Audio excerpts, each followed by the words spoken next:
Hello, this is Isaac Letts, and this is my teaching demo video. So I will be doing my teaching demo video over a multiplying polynomials problem, and it is one that I have commonly worked with algebra students in the past as a tutor on solving.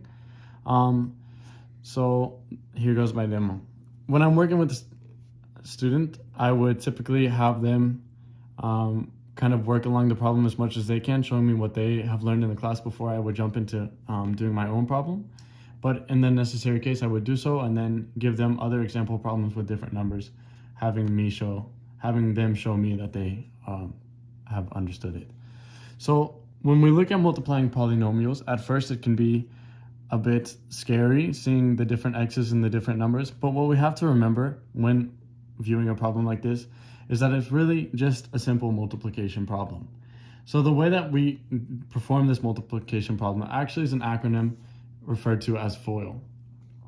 And this is going to give us the order in which we do the multiplication problem.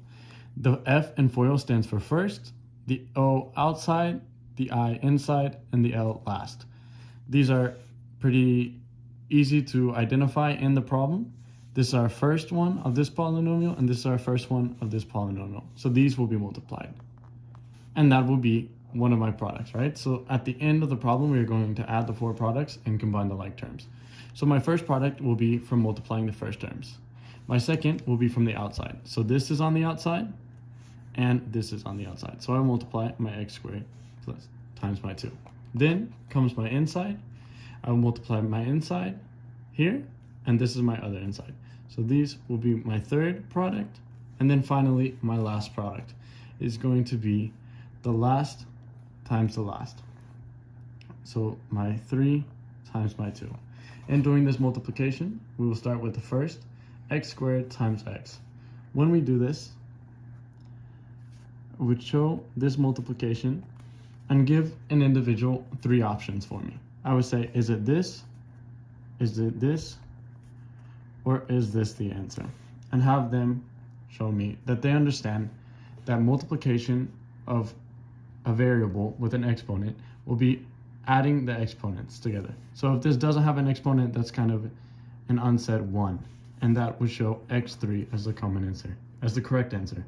If they were having a bit of trouble understanding this, I would use it in terms of actual numbers, showing this problem as a similar one. 5 squared times 5. If I had 5 cubed, this would be 125. If I had 5 squared, this would be 2 times 25 would be 50. And if I had just x squared, I would have 5 squared is equal to 25.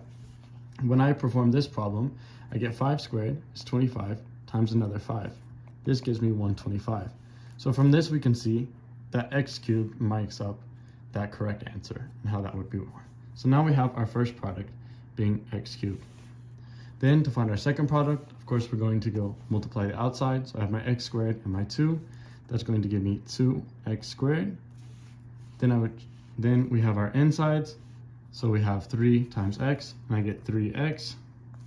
And then finally, I have my last, which I have 3 times 2. And this is going to give me 6.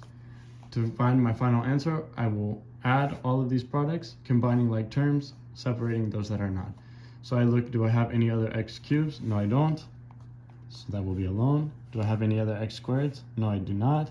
So this will be by itself. Do I have any 3x?